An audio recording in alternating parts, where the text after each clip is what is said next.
رزق میں برکت کا ایک بہت بڑا ذریعہ شکر ہے۔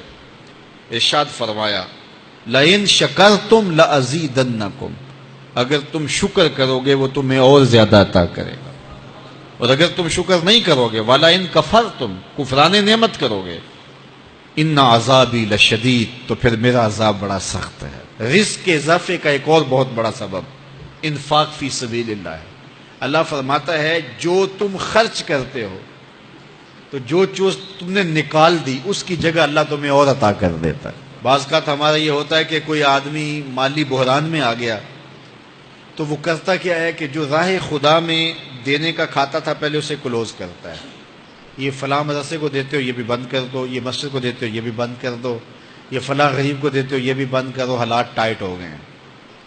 لیکن 5 گاڑیاں ہیں تو 2 گاڑیوں پہ گزارا کر لیا جائے، پیٹرول بچے، یہ نہیں ہو سکتا۔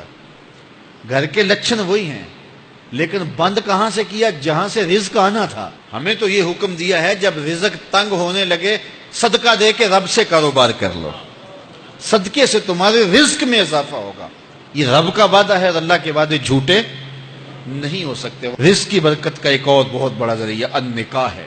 فرمایا اگر تم نکاح کرو گے تم فقیر ہو وہ تمہیں غنی کر دے گا۔ لوگ کہتے ہیں بچہ پیروں پہ کھڑا ہو لے تو پھر نکاح کریں گے، اللہ کہتا ہے تم نکاح کرو ہم پیروں پہ کھڑا کر دیں گے۔ ہمارا فلسفہ اپنا ہے، اس کا حکم اپنا ہے۔ وہ کہتا ہے ابھی تو یہ اپنے لیے نہیں کماتا تو جو آئے گی اس کو کہاں سے کھلائے گا؟ میاں جس نے آنا ہے اس نے اپنا رزق لے کے آنا ہے۔ تو بچوں کی شادیاں کرو، اگر وہ جوان ہو گئے رزق نصیب ہوگا۔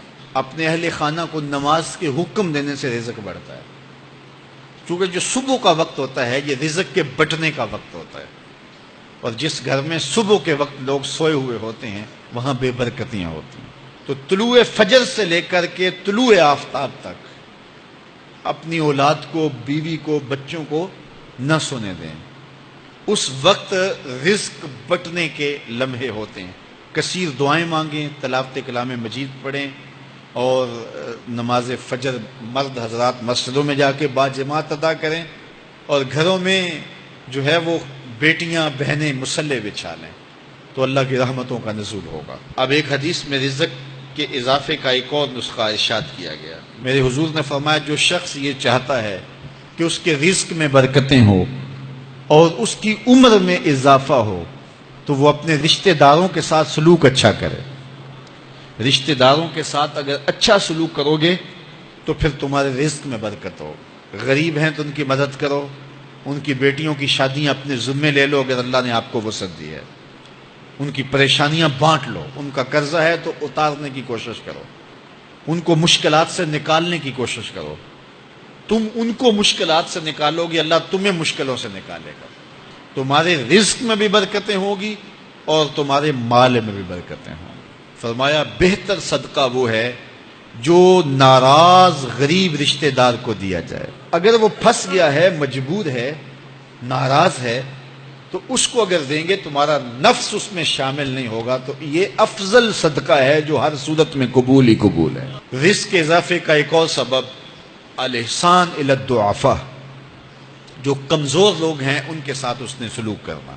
الانفاق علی طلبۃ العلم، طالب علموں پہ خرچ کرنا، یہ بھی رزق میں اضافے کا سبب اور ذریعہ ہے۔ وہ حضرت بابا فرید نے کہا نا چھٹا رکن دین کا روٹی ہے۔ گھر میں کچھ نہ ہو تو پھر نہ نماز اور نہ ہی دیگر امور کی لذت آتی ہے، تو یہ رزق فراواں اور وسیع اور مبارک نصیب کر دے اللہ۔ تو اس کے لیے ایک اور وظیفہ میں دیتا ہوں، اور وہ یہ کہ مغرب کے بعد 21 مرتبہ سورۃ الکوثر پڑھ لیں، کثرت ہو جائے گی انشاءاللہ۔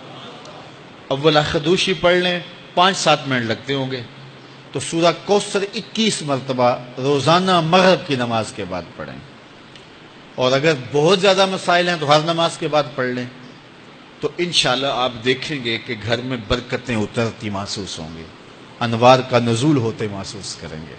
تو یہ وہ رزق کے اسباب ہیں، اگر ہم اختیار کر لیں تو ہم اللہ کی خاص رحمتوں کے حقدار ہوں گے۔ اللہ ہم سب کو رزق حلال، رزق وسیع، رزق سہل، رزق مبارک، رزق فراواں نصیب فرمائے۔